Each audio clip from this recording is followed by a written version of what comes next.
Voy a conversar con el juez de la Corte Suprema, Daniel Lerveta, a quien le agradezco que esté en el programa y le pregunto lo siguiente. Desde que usted es juez, doctor Lerveta, ¿vivió algún otro capítulo de tanta situación de tirantez entre los poderes que integran el Estado santafesino, entre la política, por ejemplo, entre el Ejecutivo, entre la legislatura y la justicia, como hoy? Hola Mauricio, ¿cómo estás? En verdad, desde que he ingresado al Poder Judicial sobre fines del 2007, diciembre del 2007, no recuerdo una situación similar. Eh, Tampoco soy un analista político, pero hay datos objetivos que ponen en evidencia cierta tensión en el funcionamiento de los poderes del Estado, y esa tensión también ha atravesado lamentablemente en alguna medida al Poder Judicial, como no podía ser de otro modo. Es de esperar que esto se resuelva y que el Poder Ejecutivo pueda llevar adelante su plan de gobierno y pueda la legislatura encontrar en su espacio, digamos, un ámbito de discusión de las distintas leyes tan importantes, ¿no?, y tan necesarias que la provincia necesita. Desde afuera, desde el mundo de los legos, del periodismo político, desde mi lado, se observa un intento, y hablo del gobierno, pero también hablo de la oposición, de zarandear a la justicia como nunca, ¿no? De que tal fiscal pertenece a tal sector, de que tal juez sería más tendencioso a la hora de votar que otro.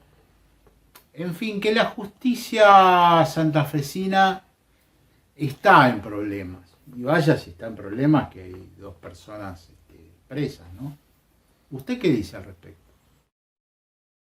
Bueno, en verdad, el riesgo de cualquier poder judicial, porque no existe un poder judicial, existen poderes judiciales en distintas provincias, el Poder Judicial Federal, es uno de los riesgos convertirse en un campo de lucha político-partidaria o de puja de poderes, porque cuando esto ocurre, lo más probable es que el Poder Judicial, que es uno de los poderes más débiles, termine siendo colonizado por la política. Afortunadamente Santa Fe no ha tenido esa experiencia. El Poder Judicial de nuestra provincia ha vivido en un clima de estabilidad institucional, por lo menos desde que yo he ingresado a la Corte. Nunca he tenido una sola presión de parte del poder político e incluso, estos acontecimientos y estas circunstancias que se han vivido en los últimos tiempos hasta son una evidencia de que se preserva la independencia interna del Poder Judicial. Fíjese que jueces de primera instancia, jueces de Cámara, han tomado decisiones muy independientes, han tomado decisiones en los últimos días, más allá de cualquier consideración o valoración que pueda hacerse de las mismas. De hecho, no se han referenciado, digamos, en decisiones de tribunales superiores, lo cual es una muestra todavía de la fortaleza de nuestro Poder Judicial. Pero a la política le cabe una gran responsabilidad, ¿no? Hay que cuidar la independencia del Poder Judicial, hay que evitar que el Poder Judicial se convierta en un terreno de disputa, porque esto inexorablemente trae consecuencias graves y muy negativas, fundamentalmente para la gente. Usted se ha pronunciado muy críticamente respecto de que la legislatura pueda intervenir en tener una especie de supra direccionamiento de los fiscales, de la tarea de los fiscales. Ahora bien, esto parece ser algo que va a continuar. ¿Usted no cree que antes de que se produzca cualquier movimiento, primero la política debe ser lo que fue en Santa Fe, es decir, se acordaban grandes principios, se discutía lo que se tenía que discutir, pero hoy la verdad que parece que la política desde la transición del gobierno de Lipsia al de Perotti vive en términos de amigo-enemigo.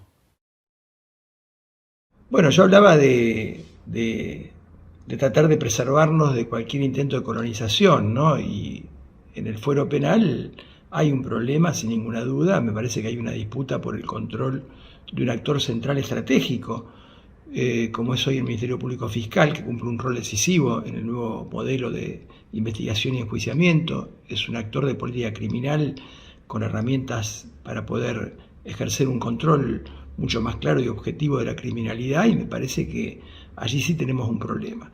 Y bueno, en mi opinión personal, este problema se visualiza claramente en las leyes que ha dictado la legislatura y que implican, de hecho, asumir una suerte de control del Ministerio Público de la Acusación, lo cual no es bueno.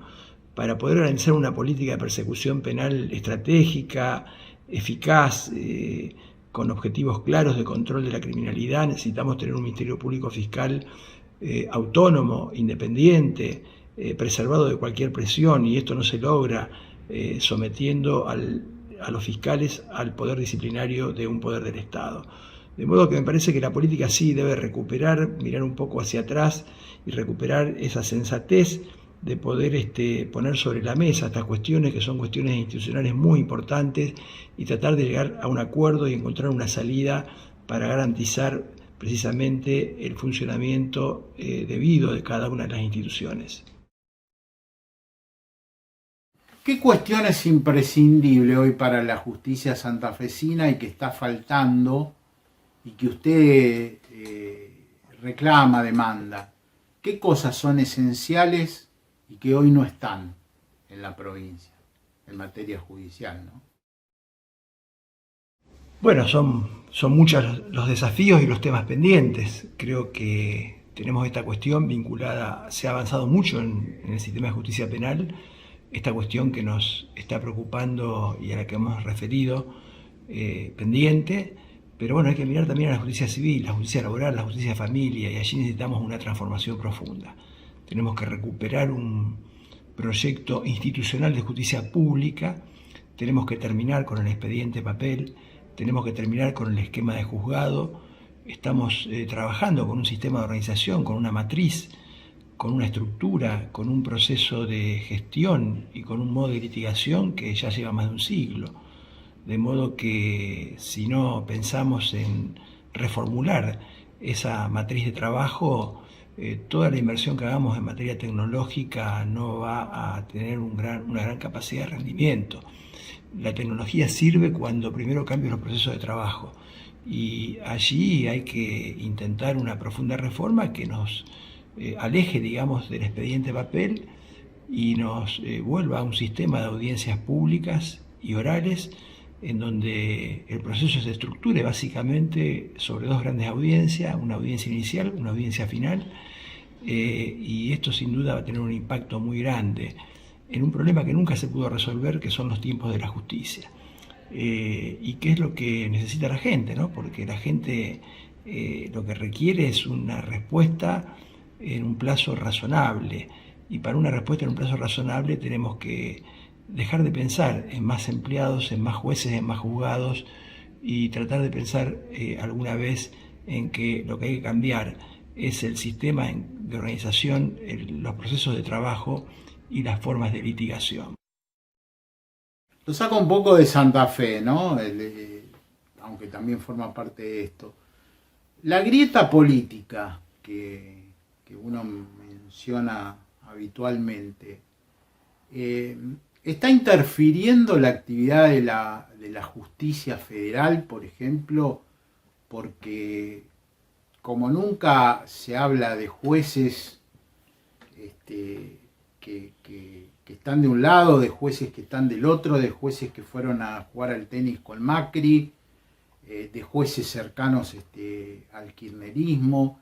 ¿En qué punto está eso? Bueno, Comodoro Pi, porque no es toda la justicia federal, fundamentalmente la justicia de Comodoro Pi es una muestra clarísima, ¿no?, de cómo el Poder Judicial se ha convertido en un campo de lucha. Y esto ha llevado a situaciones verdaderamente escandalosas. Si en algún lugar hace falta una reforma y una rápida intervención es precisamente en ese ámbito de la justicia, que para colmo es la justicia que se visualiza todos los días en los medios de comunicación y a través de la cual se generaliza la actividad de todos los actores judiciales, lo cual es muy injusto. Y creo que la reforma, muchos de los problemas de Comodoro Pi se hubieran evitado si Comodoro Pi hubiera implementado un sistema de justicia penal como el que tiene Santa Fe. Si Comodoro Pi hubiera puesto en funcionamiento el sistema acusatorio que fue sancionado en el año 2015 y que fue postergado indefinidamente. Comodoro Pi se resiste a que ello se ponga en vigencia porque ese sistema significa transparencia, significa tener jueces que tengan que dar la cara, significa tener un sistema de audiencias públicas, y en un sistema de audiencias públicas se garantiza la imparcialidad de los jueces, se garantiza la publicidad y se garantiza la transparencia. Todo lo que no pasa en Comodoro Pi, fundamentalmente en la etapa de investigación. Por eso me da la impresión de que es muy importante discutir la reforma y tratar de implementar cuanto antes su vigencia en el ámbito de los tribunales federales de Comodoro Pi y también en el resto del país donde todavía no está vigente. Gracias, doctor Herbeta, por haber estado en profundidad. Bueno, te agradezco mucho la invitación, ha sido un gusto para mí y te mando un fuerte abrazo. Tras el corte hablamos con un concejal, demócrata progresista, pero referenciado en el Frente Progresista, que es Lisandro Seno. Ya venimos.